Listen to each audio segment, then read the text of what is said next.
I just picked up the mail a few minutes ago, and I don't have much in the mail, but it's actually quality mail day.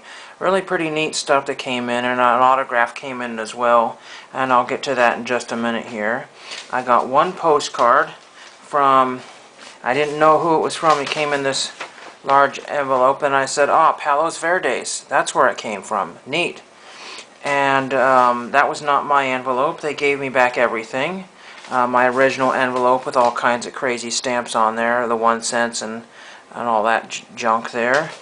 And there was a little note. I had this landmark. I didn't know it was close enough to them or what it was. But anyway, I said, oh, here we go. Dear Palos Verdes Peninsula Postmaster, I think that's what it's called. I found this old postcard, blah, blah, blah. And they said, quite close to us, actually, enjoy. And they have canceled the letter right there. Neat. And then this is the Palos Verdes, California Wayfarers Chapel right here. So that's really cool. This is a 1960s postcard, more than likely the 60s. I know the picture has a kind of a 50s look to it, but a lot of these things they use pictures that were quite old. It could be from the 50s, and there is a very perfect cancel. It's one of the nicest ones I have in the whole collection. I just put a Conestoga wagon stamp and a 32-cent angel stamp of some kind. I just thought that was really neat. And then it talks about the Portuguese Bend built the Church of the New Jerusalem as a national memorial to Emanuel Swedenborg, upon whose teachings the church was founded. There's lots of these. This is a famous landmark there. Lots of these different postcards. I think I paid probably 5 cents for this. eBay auction 5 or 10 cents or something. It was ridiculously cheap. And the autograph request that came in. Oh, I do have one more postcard here. This one is another relatively nicely canceled one. This is from Oakview Post Office.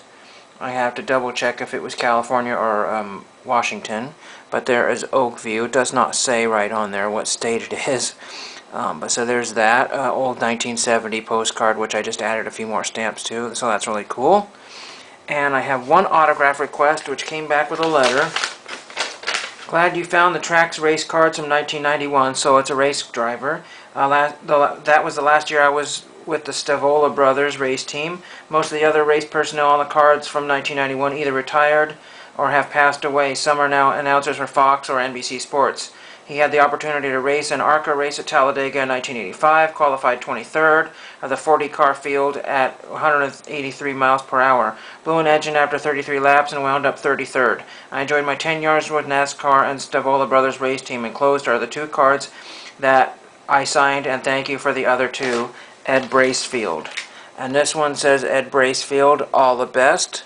That came in with those boxes of crazy NASCAR cards I got. This is not the set that had the Petty and Earnhardt, but it's really hard to see there, but you can see if I do that, shine in the light there.